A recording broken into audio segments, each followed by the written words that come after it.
What do you feel in your body when you hear the term white people? I feel like a cringe about it. Cringe is a good word. White, straight, cisgender man is the top of the pile. So I'm on the top of the pile. It's me. Can I just propose a toast? Raise a glass if you're racist. To racist. That was really weird. Don't deny that you're racist. Try not to be racist, but also don't realize that you're. Until we're willing to talk about these things, healing can't really begin. My daughter's 4 years old. She's still watching Disney movies and choosing a white princess. Have you talked to her about that? All the time. Is racism inherent to whiteness? Yes. Yep. Yeah, probably. Joining us now is Matt, certified DEI expert. Did race exist as a reality before? We made race exist. Does that make sense? It does make sense. What do you mean? What you're doing is you're stretching out of your whiteness. This is more for you and less for you. Am I Racist? In theaters this Friday. Rated PG-13. Last night was the big debate. I'll give you the whole summary. Trump won the first 25 or so minutes. Kamala started to make a comeback by distracting with irrelevant issues. But the moderators were not willing to leave it in her incapable hands, so they both intervened in the debate, uniformly taking her side and even lying on her behalf. Trump then won the closing statement. So how do you score that? I don't know. I guess a draw. Nothing changes for now, except for one big thing, which we'll get into. I'm Michael Knowles. This is The Michael Knowles Show.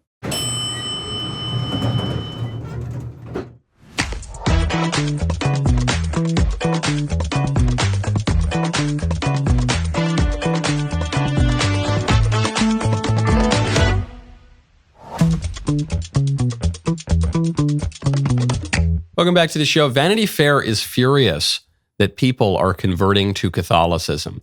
You know, I guess the theme of today is going to be the liberal media. The liberal media, they're furious that people are converting. The liberal media, they intervene in the debate, make it a 3-on-1 debate against Donald Trump. The liberal media completely misrepresenting a huge news story involving the pro-trans crowd, Anarchists, Antifa, and little old me. We'll get to that one too. First, though, I want to tell you all about, drum roll please, drumstick please, Good Ranchers. Go to goodranchers.com, use promo code Knowles. As we approach the upcoming election, let me remind you, your voice is not just heard at the ballot box every 4 years. You cast a vote every single day with your dollar. That is why I trust Good Ranchers for all my meat. It is time to say goodbye to mystery meat pumped full of who knows what from who knows where. With Good Ranchers sourcing all their meat exclusively from American farms, you are getting 100% American meat. No antibiotics, no added hormones, definitely no seed oils, just pure steakhouse quality cuts that'll make you wonder why you ever settled for less.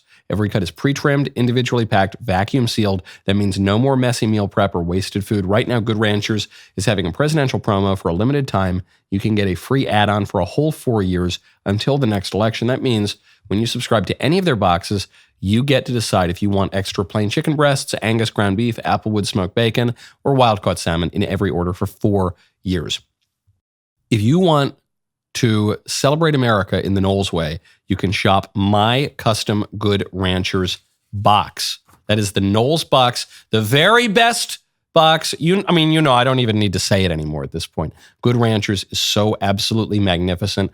It's one of the reasons I don't like going on the road as much anymore, is because I don't get to come home and eat that delicious Good Ranchers cooked by my beautiful wife. Go to goodranchers.com, use code Knowles, and you will lock in a presidential promo worth over $1,200, guaranteeing your family 100% American meat until 2028. Goodranchers.com, promo code Knowles. Goodranchers.com, promo code Knowles. That's the debate. You want the 30-second take? What I just said in the intro is the debate. I will give you the highlights. We're going to do this very, very quickly because there was not much substance at the debate. What little substance there was brought by President Trump, but he had to force that through because Kamala and the moderators were distracting with a lot of nonsense. The debate was significant. That's the reason we're talking about it right now. But it was not significant because of any particular policy differences between the candidates. The debate was significant because of the most egregious I've seen in my life, the way in which the media came in to bail out Kamala Harris. Kamala Harris, from the opening of the debate, was losing. Here is the very first question, and a little bit of Kamala's shaky answer. When it comes to the economy, do you believe Americans are better off than they were 4 years ago? So I was raised as a middle-class kid, and I am actually the only person on this stage who has a plan that is about lifting up the middle class and working people of America. I believe in the ambition, the aspirations, the dreams of the American people. And that is why I imagine and have actually a plan to build what I call an opportunity economy. Because here's the thing. We know that we have a shortage of homes and housing, and the cost of housing is too expensive for far too many people. We know that young families need support to raise their children, and I intend on extending a tax cut for those families of $6,000, which is the largest child tax credit that we have given in a long time, so that those young families can afford to buy a crib, buy a car seat, buy clothes for their children. Yeah, cool. Could you answer the question, please? Had there been a competent debate moderator, or even just a debate moderator that was not actively working on behalf of Kamala Harris, the follow-up would have been, even if it had been a liberal, had it been Jake Tapper or Dana Bash from the CNN debate between Trump and Biden, they would have followed up and said, okay, but can you answer the question? Are Americans better off now than we were 4 years ago? You can hear in Kamala's voice, it's not just the complete evasion of the question. It's not just pivoting to, I have a plan for, I'm going to cut some taxes, I'm going to expand for the child tax credit, which is actually a policy that she stole directly from Trump immediately after the Trump campaign proposed it. But it's even just the quality of her voice. It was a little bit shaky. There was this little lip smacking thing going on. She was losing her words. She was nervous. And that did not bode well for her, at least in the first part of the debate, because that first question from David Muir was the most obvious question in probably the whole debate. If Kamala was going to have any pushback whatsoever, it would have been on the present state of the country. She's the vice president. She's been imbued with presidential authority by Joe Biden for 3 years now on certain issues. She's sort of running as the incumbent. Okay, how have you done? Is your administration successful? And she didn't even have an answer to that. So the Republicans were feeling really, really good in the first part. Trump was seizing the advantage. He pointed out that in all that gobbledygook about the opportunity and the this and the that, she didn't have any concrete plans. Look, I went to the Wharton School of Finance, and many of those professors, the top professors, think my plan is a brilliant plan. It's a great plan. It's a plan that's going to bring up our worth, our value as a country. It's going to make people want to be able to go and work and create jobs and create a lot of good, solid money for our country. And just to finish off, she doesn't have a plan. She copied Biden's plan, and it's like 4 sentences. Like run, spot, run. 4 sentences that are just, we'll try and lower taxes. She doesn't have a plan. Take a look at her plan. She doesn't have a plan. This was a good bit. And Trump had a few good jabs in here. When I love that he points out that the parts of her plan that she did not steal from Trump's campaign, she stole from Biden. And we see this, Bret Baier was talking about this 2 nights ago, in the source code of Kamala's issues agenda, which she only recently had to put up on her website because we all pressured her into it. Yeah, it's like, I love even the way he speaks like a millennial girl, because it is relatable and it's funny. It's like 4 sentences, okay? It's like run, spot, run. Okay, that was a funny line. At one point, he said he was elated to see that she had stolen so much of his platform, and he was tempted to send her a MAGA hat. She was becoming so Trumpy. Those were good lines. Debate's still going very well for Trump at this point. The moderators still basically just doing their job. Then, you know how much I hate to say I told you so, President Trump was asked about the 2020 election. This was obviously going to come up. I predicted that this was going to come up the moment that President Trump said that he lost the 2020 election by a whisker. He said this recently on the Lex Friedman podcast. Trump has maintained for years that the 2020 election was rigged, and he's used different terms to describe this rigging, and he has focused with greater and lesser specificity on how it was rigged. I think most people can agree it was broadly rigged. The rules were all changed in the days and weeks before the election, in some cases unconstitutionally. So I pointed out this is going to become a big problem because Trump has maintained that he did not really lose the election. Now he seemed to say, at least if you look at his verbatim words, that he did lose. I pointed out when he said it on the Lex Fridman podcast, it was clearly sarcastic. He said, look, I was winning on election night. I had all the polls had me up. I had all of these votes. And then, what do you know? I lost by a whisker. And he was being pilloried, Trump, not only by the left, but even by people on the right, even by people who supposedly support him. And I pointed out, guys, it doesn't take a literary critic to realize he's using verbal irony here. He's not really believing that. He's being sarcastic. And, I hate to say I told you so, Trump vindicated that view last night. Mr. President, for 3.5 years after you lost the 2020 election, you repeatedly falsely claimed that you won, many times saying you won in a landslide. In the past couple of weeks leading up to this debate, you have said, quote, you lost by a whisker, that you, quote, didn't quite make it, that you came up a little bit short. I said that? Are you now acknowledging that you lost in 2020? No, I don't acknowledge that at all. But I said that sarcastically. You know that. It was said, we lost by a whisker. That was said sarcastically. Obviously, because the diction was so wild. People don't use that phrase. It's unusual diction. And lost by a whisker. Norm Macdonald used to do this, the late, great Norm Macdonald. And I mention him because Trump is speaking comically. He's got a great sense of comic timing. But Norm would use all this kind of funny old-sounding jargon, Well, on account of all this sort of, there was once a fella by the name of, he'd use that kind of talk to give his words a verbal irony. So that's what Trump was doing, and he holds firm, which he had to do. He had to say, no, that election was rigged. Election integrity is a very important issue. The Democrats are trying to get rid of voter ID. The Democrats are trying to take away all of our measures that can ensure the integrity and honesty of our elections. He has to do that.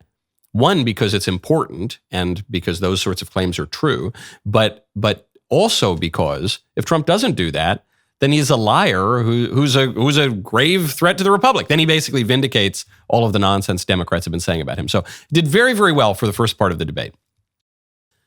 Kamala Harris scored one big blow in the debate. Kamala's big blow that she scored was not on any issue. It was not on any historical point. It had no substance whatsoever. And it was almost certainly based on a lie. But it succeeded because it off-footed him. Kamala said that people leave Trump's rallies early. That was it. It was just the newest iteration of saying that Trump doesn't draw big crowds. And Trump was drawn in to take the debate, and it shifted the tone of the debate. And all of a sudden after that, she sounded less nervous, and President Trump sounded a little bit angrier. Previously, he was just kind of calm, funny, and light. So that was the one area in which Kamala herself succeeded in the debate. And it was only tactical. It was not substantive. But Kamala, you got to remember, Kamala is good at manipulating men.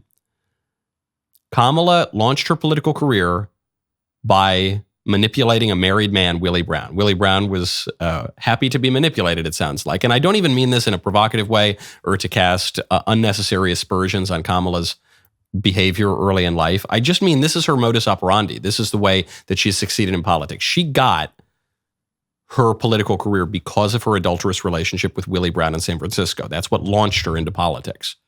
And then, fast forward some years, she got the vice presidency by manipulating Joe Biden during one debate. You remember in the 2020 presidential primaries when she was still running, she had the audacity and the cleverness to call Biden a racist and to say that she was a little girl who was being bused to the white school, and because Joe Biden opposed busing, he didn't want her to get an education, and she made this a big, big issue for Biden. She put him into a corner that forced him to choose a black woman running mate. And at that point, Kamala had the vice presidency because the only three serious contenders for that position were Karen Bass, member of Congress at the time, who was an actual communist, she worked with communist groups in her youth. There was Susan Rice. She was the fall man under Obama for Benghazi. It wasn't going to be her. So it had to be Kamala. That's a clever way to manipulate an individual man to get political power. She completely flopped with the voters, but she advanced her career significantly. And then last night, she was manipulative as well. But the real driving force of the debate was neither of the candidates. It was the moderators who, after getting a little sick and tired of watching Trump win decisively in the first part of the debate, they decided that they were going to start to cheat. And we'll get into that in 1 second. First, I want to tell you about Stamps.com. Go to Stamps.com, use promo code Knowles. In this nonstop world that we're living in, I'm always looking for ways to make the most of every minute, whether it's using apps to skip those endless coffee shop lines or finding sneaky ways to automate the boring stuff. But then, there's one time sink that is sometimes hard to crack. That is mailing and shipping. That is where Stamps.com swoops in to save the day. Whether you're running a business, dealing with legal documents, or just trying to get your Christmas cards out before Valentine's Day, Stamps.com is the ultimate time saver. You can handle all your mailing and shipping needs from anywhere, your office, your home, even while you're on the road. All you need is a computer and printer, and get this, they will even send you a free scale. No more guessing games with package weights. It gets better. With just a few clicks on your Stamps.com dashboard, you can schedule package pickups. That's right. No more lugging boxes to the post office. It automatically shows you the cheapest and fastest shipping options from different carriers. It's like having a personal shipping assistant working around the clock to save you money and time. Here's the deal. Free up more time for more important business with Stamps.com. Stamps.com, code Knowles. Get a special offer that includes a 4-week free trial, free postage, free digital scale, no long-term commitments. Stamps.com, code Knowles. The moderators started to fact-check the candidates. You'll recall during the CNN debate with liberal Jake Tapper and liberal Dana Bash, they did not fact-check the candidates. They allowed the candidates to say their points, and if there was going to be any fact-checking, it would come from the other candidates, as it is supposed to be during a one-on-one debate. The tradition of presidential debates says that the moderators are not supposed to play a prominent role. It's supposed to be the candidates sparring. This changed in 2012 when CNN's Candy Crowley interrupted the debate to fact-check Mitt Romney when Mitt Romney claimed that Barack Obama waited several days to call the Benghazi attack a terror attack.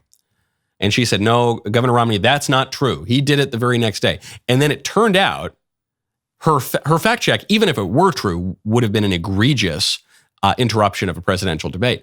But it turns out she lied. That wasn't true. Mitt Romney was right, Obama was wrong, and Candy Crowley was wrong. And she corrected herself after everyone had tuned out of the debate. But that was an egregious interruption. What happened last night was far, far more egregious.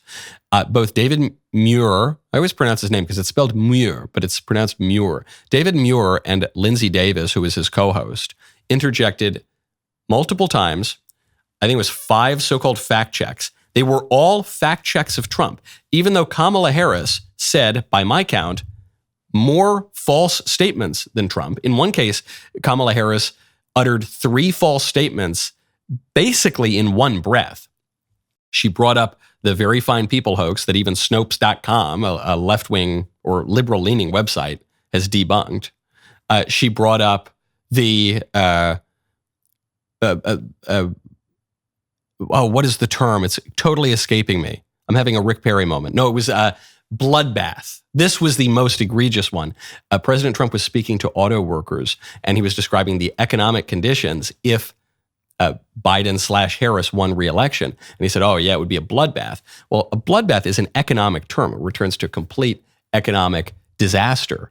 And immediately afterward, the libs, including Kamala Harris, said, well, he's going to kill us all. He's threatening to kill all of us. She's repeating all of these lies and no fact check whatsoever. But then President Trump points out, speaking of bloodbath, that if Democrats win, they're going to expand abortion, that the Democrats don't just support abortion in the case of the first week or 3 weeks or even the first trimester. They support abortion up until the moment of birth and even after birth. And he referred to the former Democrat governor of Virginia, Ralph Northam, who said that if a baby's born and the mom doesn't want it, well, you just put the baby on a table and you have a conversation about what you want to do with it. So Lindsay Davis intervened here and said, Mr. President, that is a lie. Vice President Harris says that women shouldn't trust you on the issue of abortion because you've changed your position so many times. Therefore, why should they trust you? Well, the reason I'm doing that vote is because the plan is, as you know, the vote is, they have abortion in the 9th month. They even have, and you can look at the governor of West Virginia, the previous governor of West Virginia, not the current governor, who's doing an excellent job, but the governor before, He said, the baby will be born and we will decide what to do with the baby. In other words, we'll execute the baby. And that's why I did that, because that predominates, because they're radical. The Democrats are radical in that. There is no state in this country where it is legal to kill a baby after it's born. That is a lie. So first of all, what President Trump said is true. What he said about Ralph Northam, the governor of Virginia, is true. Kamala's shaking her head, no. It's on video. I didn't even pull the clip today because everyone's seen this video so many times. That happened. But then furthermore, Lindsay Davis says, there is no state in this nation where it's legal to kill a baby after the baby's been born. Not only is that false, Kamala Harris's own running mate, Tim Walz, within the last couple of years, repealed the legal requirement that physicians provide medical care to babies who are born after surviving abortions. Previously, even in states where you can kill babies in the womb, when the baby survives, as sometimes happens, then the babies are entitled to the same medical and legal requirements and rights that all other people are entitled to. If the baby's in the doctor's office, the doctors are required to provide medical care. Kamala Harris's running mate, Tim Walz, repealed that legal requirement. So in the state of Kamala Harris's running mate, with that man as governor, a woman can go into a doctor's office, a murderer, an abortionist, go in, the doctor tries to kill the baby, he fails, the baby is born alive, the baby is crying on the table. The doctor's no longer required to provide any medical care. It is legal to kill that baby in Minnesota. A post-birth abortion that is 100% not only correct what Trump said, but demonstrable. This is something that's happened recently, and it's something as close to home to Kamala Harris as it's possible to be. And that woman, that awful woman, Lindsay Davis, lied about it during the debate.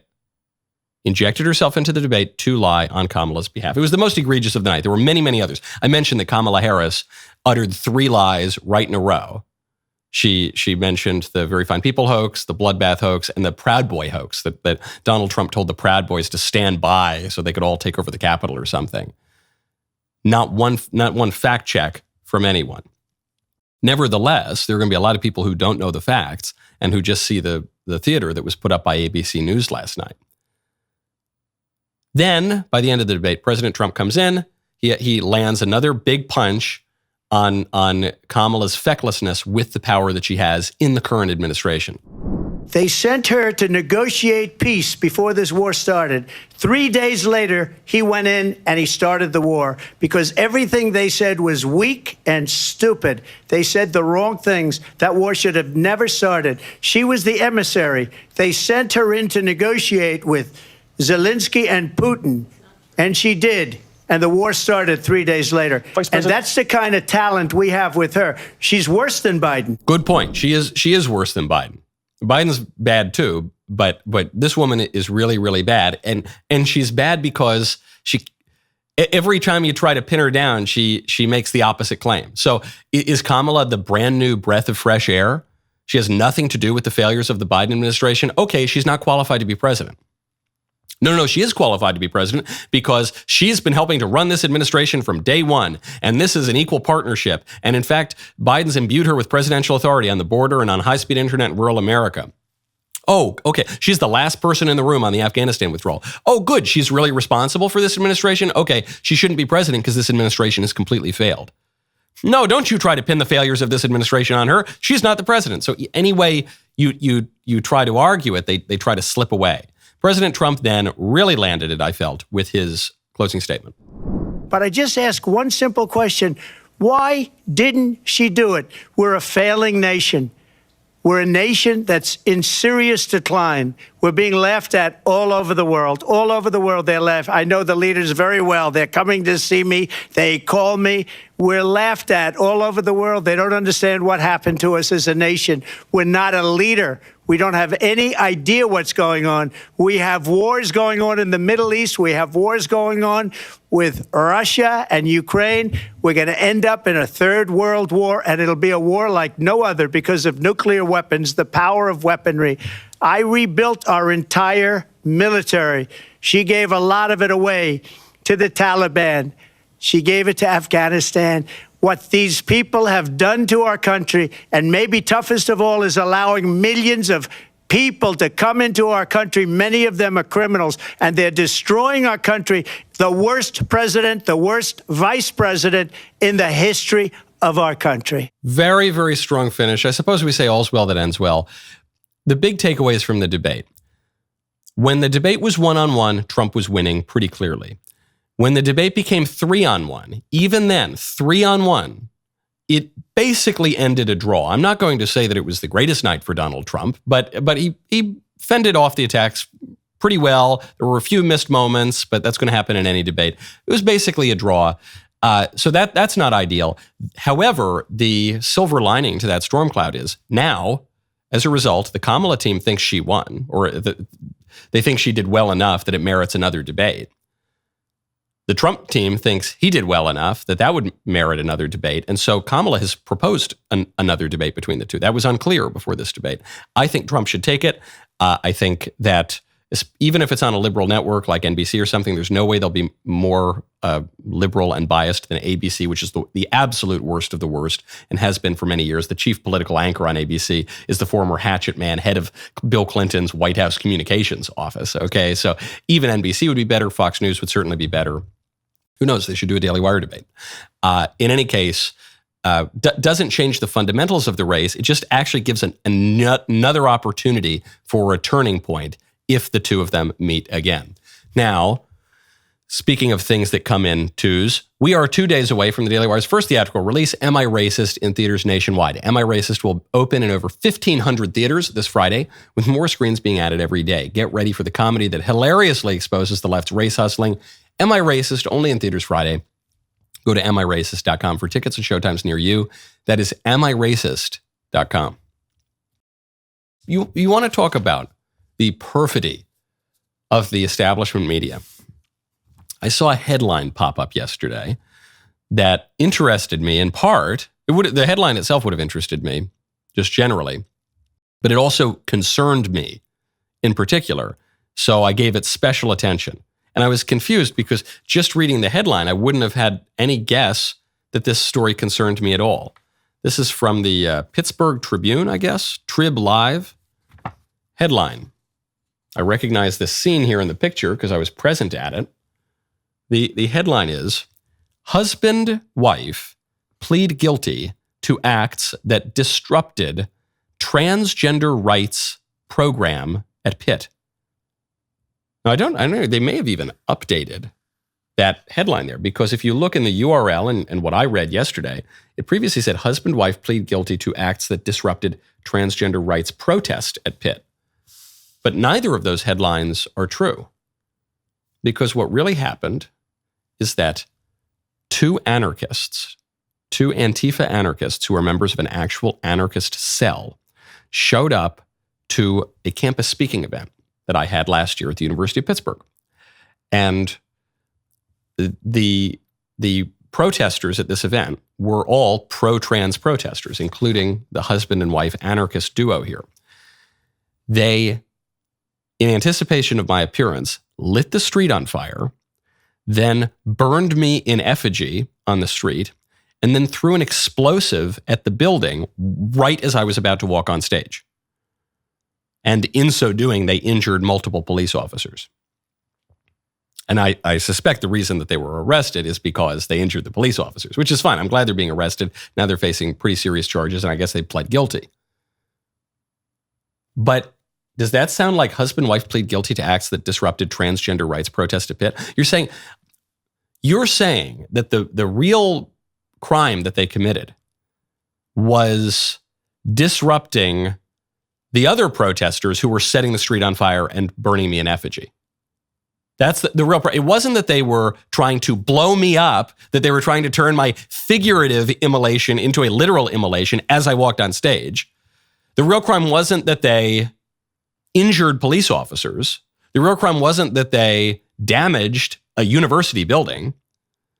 The real crime was that they took too much attention away from the other pro-trans protesters who were setting other things on fire. That's the media. Local, regional, national, Pittsburgh, Trib Live writers up to David Muir. So thoroughly corrupt. That's how they'll frame anything. I'm glad to see they pled guilty. I hope they didn't get some sweet plea deal. These are people who tried to injure me and many others and did succeed at injuring at least a handful of people. All because I showed up to a university and said men and women are different, and then debated that matter with a left-wing sparring partner.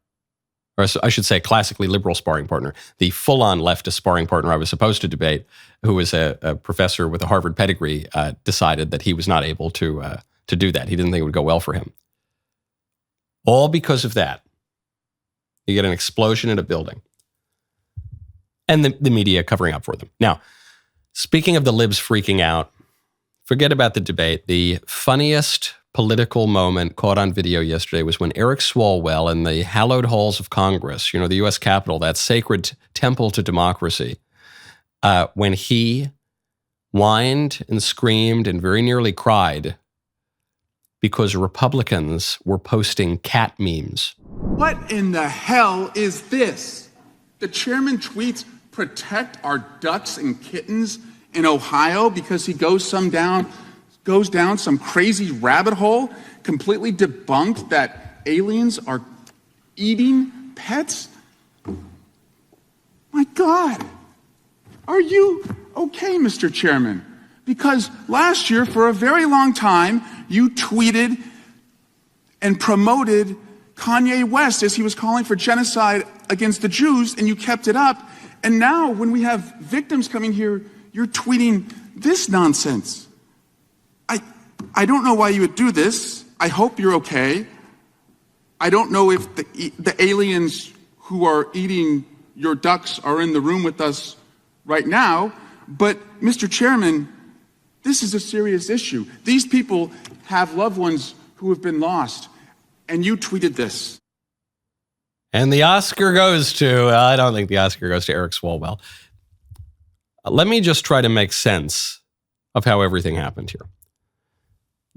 Democrats imported hundreds of thousands of unvetted people from a cannibal, failed state, then sent them to these little small towns where the people didn't really want this invasion of foreigners and didn't really know what to do with it, and now ducks are going missing at the public park. The Democrats bring in these hundreds of thousands of unvetted people from the failed cannibal state. Then Republicans make some cat memes. And then the Democrats scream and cry and whine and clutch their pearls and say this is the end of democracy. Do I have that right? Seems to me making some funny cat memes is a less grievous offense and poses a less serious threat to our democracy than bringing in hundreds of thousands. And by the way, I'm just talking about what the Biden-Harris administration has done, specifically with regard to the Haitian migrants. But of course, Biden and Harris have also brought in millions and millions and millions of other unvetted illegal aliens to invade our country and go to all these small towns where the people don't like it. Republicans, independents, Democrats too, don't really like it. New York City, the Democrat mayor of New York City, saying that illegal immigration, this mass, not even just illegal immigration, just mass migration is destroying New York City. It seems to me that's the greater threat. But no, are you crazy, Mr. Chairman? And now this is the story we're getting. The story we're getting is J.D. Vance and Trump. Now Trump mentioned the Haitians and the dogs and the cats and the ducks during the debate last night. And all these Republicans, Jim Jordan and the House Judiciary, they're passing off this fake news that the many, many tens of thousands at least, if not more, Haitians who have shown up to this town are eating animals that they shouldn't be eating. This is fake news. It's debunked. The fact checkers, just like David Muir and Lindsay Davis, all these super duper fact checkers who lie a lot of the time, but never mind that. They've proven that it's been debunked. And well, hold on. Okay, I saw all those headlines about how thoroughly debunked all this is, but then I checked in with an actual Springfield, Ohio resident. Here's what he had to say. I think it's like kind of odd that like a guy like me has to come out from doing what I do on a daily basis to have fun because I see what's going on in these streets and I see you guys just sitting up there in them comfy chairs and suits and I'm getting out here every day and I'm broadcasting this and you guys are just sitting up there in suits or something. Like I really challenge you guys to get out here and do something. These Haitians are running into trash cans. They're running into buildings. They're running into, they flipping cars in the middle of the street.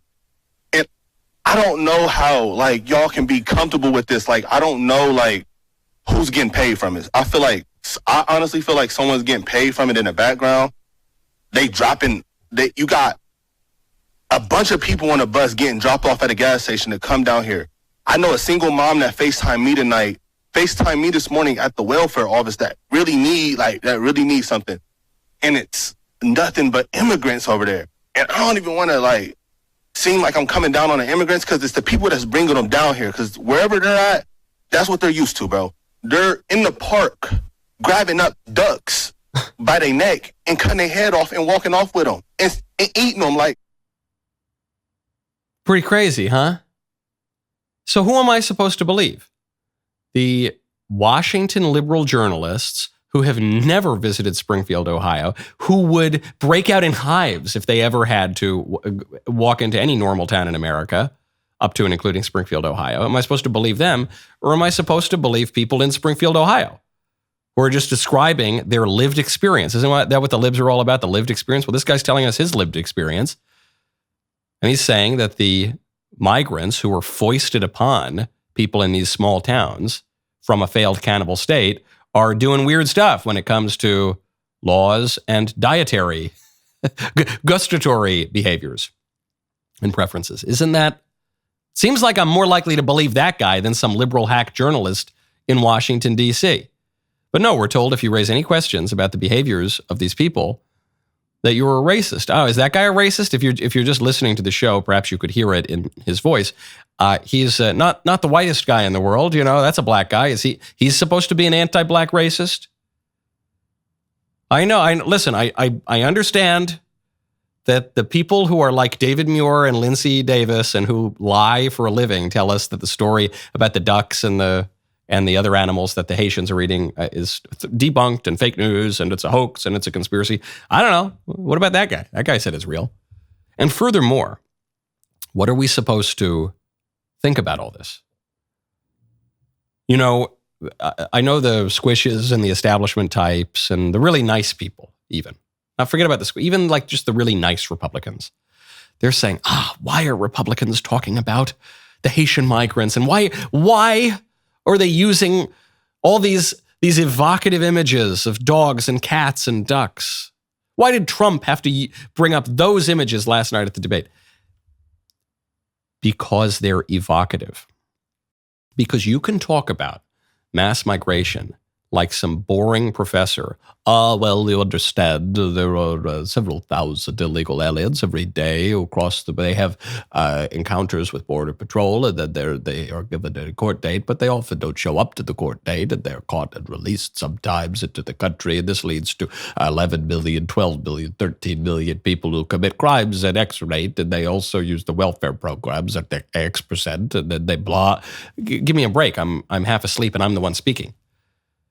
Or you can say, yeah, a bunch of crazy Haitians are eating ducks in Ohio and eating people's cats and stuff, maybe. That's the question. One is using the language of poetry and myth even, and one is using the language of technocracy and models and statistics and sophistry and economics and calculation. And the former is more politically salient. They both convey true things, which is to say the social disorder brought about by mass migration. They're both conveying true things. They're just doing it in different ways. And it seems to me that the language of poetry, the language of myth, the language of pathos, the language of democratic politics, lowercase d, is the more effective language to use. And that's the language that Donald Trump succeeds in. Folks, on Friday, I will be taking your questions in the written mailbag and the voice mailbag. And some people don't know how to submit the questions. You go to dailywire.com. You click on the watch page. You click on the Michael Knowles Show. You click on submit a mailbag question. It's going to open up an email, and when whatever email app you use, you can then write your question. Keep it pithy if you don't mind, keep it short. Or you can attach an audio file. You just record it on whatever app you use to record your audio files. Keep it to under a minute. Some people want to give me their whole life story. We don't have time for that. I want to get your question on the show, so submit that by Friday. I will hear from you then. My favorite comment yesterday is from Family Gash 7500, who writes, if Springfield's pets really are being abducted and eaten, then I just hope that they don't get Santa's Little Helper or Snowball 2. So true. So true. I'm really concerned about Springfield. We need to not only throw out Kamala Harris and Joe Biden, we need to throw out Mayor Quimby. There's no question about it. Okay, speaking of black guys, Willie Brown is back in the news. I mentioned him. He was the former San Francisco mayor who helped launch Kamala Harris's career. Let's put it that way. This clip has resurfaced, hat tip to my friend and colleague, Mary Margaret Olahan, who pulled this up yesterday. This is from 1996, I believe, Primetime Live, describing Willie Brown's rise and giving a little mention and camera appearance to Kamala Harris. See if you can spot her. Time continues. Once again, Diane Sawyer. Fasten your seatbelts. If you haven't met Willie Brown yet, you're in for a lively ride. He is about to become the first black mayor of San Francisco. And while so many members of Congress are fleeing politics in droves, he wants to tell you why he still loves the game and plays it the old-fashioned way. 8 out of the 10 voters I meet are absolutely persuaded that I know what I'm doing, that I'm pretty smart, that I can get the job done, and that I may be a rogue, but I'm their kind of rogue. He's a rogue, all right, notorious for his flamboyant lifestyle. Flashy clothes, fancy parties, fine women, Are you his daughter? and fast cars. Wait a second. I recognize that lady. Fancy clothes, partying lifestyle, fine women. And who's that fine woman? It's Kamala Harris. And then what's the question asked, I guess by the journalist, is, are you his daughter? And she turns and she smiles. She says, no, I'm not. No, I'm not his daughter. I'm his mistress. I don't just bring up the clip to insult Kamala or dredge up her indiscretions and past sins. It shows you something that I mentioned at the top of the show, which is that this woman's pretty good at manipulating men and working men to advance herself politically. That was the beginning of Kamala Harris's political career. But that's why I bring it up. That's why I bring up this clip now. That clip is from 1996. Kamala Harris has been at this for a long time. We think of Kamala Harris as this new politician, a new crop of Democrat Paul who just pops up. Now we're going to see if she's ready for prime time. Joe Biden introduced us to her a few years ago. No. Or we think, oh, well, she was in the U.S. Senate, not for very long, but she was there. Okay, she's kind of new to politics. No. Oh, before that, she was the Attorney General of California. Okay, she was there for a little bit. She prosecuted some friends of mine. She prosecuted pro-lifers. But so she's... No, it goes back way further. Willie Brown is the start of Kamala Harris's political career. He gets her first political job in California. That was back in the 90s. We're talking about almost 30 years ago, this clip is from. She's been working this a long time, and it vindicates a view that I held back in 2020. I was talking to Ben, and I said, watch out for Kamala Harris. I think Kamala is the sleeper candidate in this race. I think she's got real political chops. And then when she was one of the first people to drop out before the first primary even took place, everyone made fun of me. They said, oh, so much for watch out for Kamala Harris. But then she finagled her way into becoming the running mate. Now she's finagled her way into ousting the president and to making herself the nominee. And she might make herself president. She's got those political chops. She doesn't have retail chops. She's not good at that. She's not good at kissing babies and slapping back. She descends into that weird cackle and it's off-putting. She's not good at debating, other than trying to manipulate her debate opponent if it's a man. She's not that good at debating on substance. She doesn't really know issues. She's not a policy wonk. She's not a negotiator.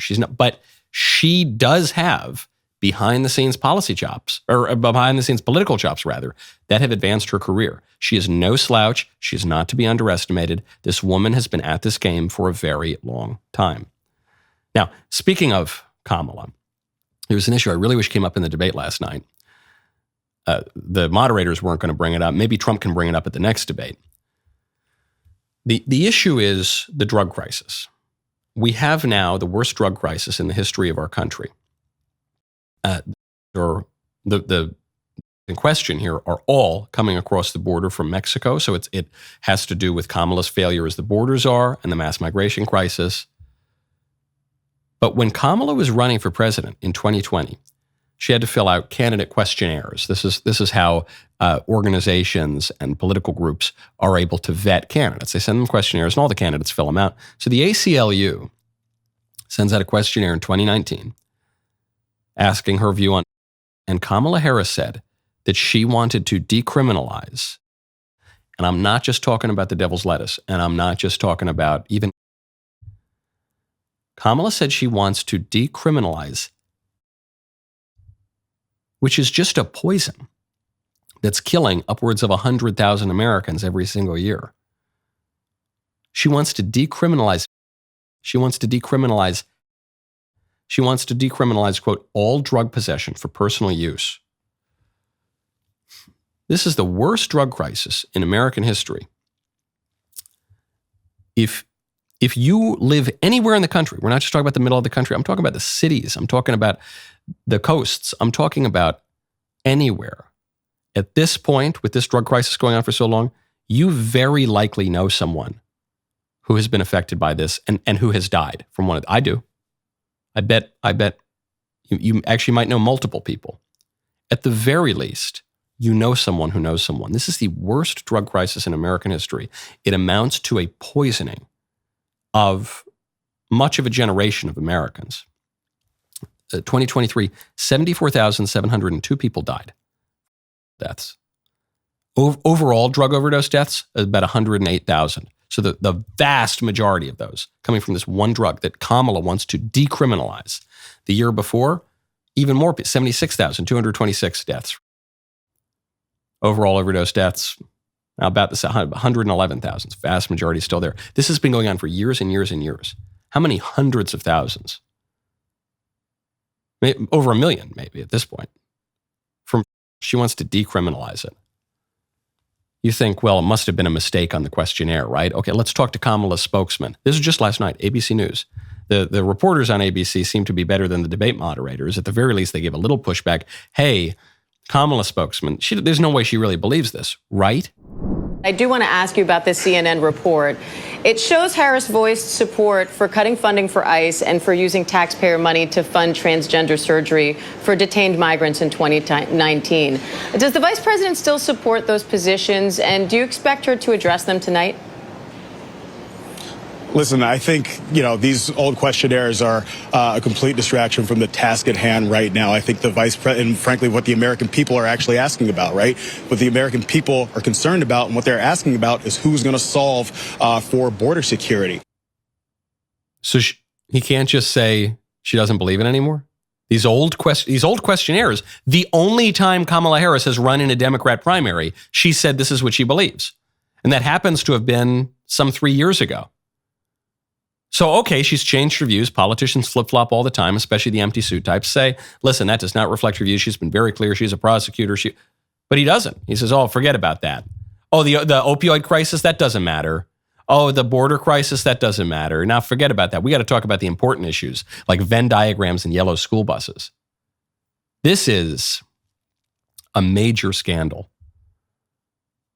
One could reasonably conclude Kamala Harris just wants us dead.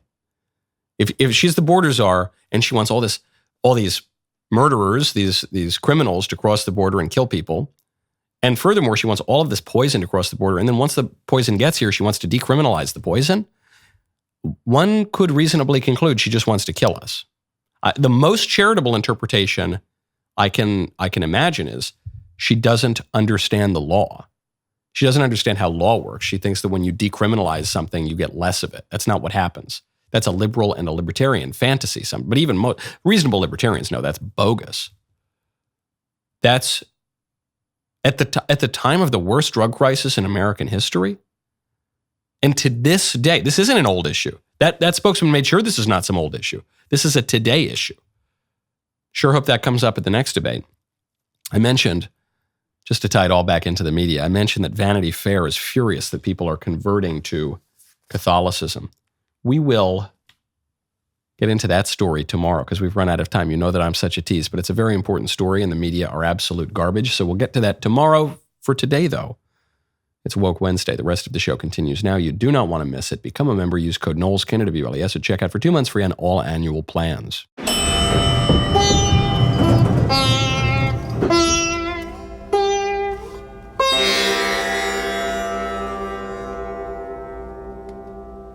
Republicans are Nazis. You cannot separate yourselves from the bad white people.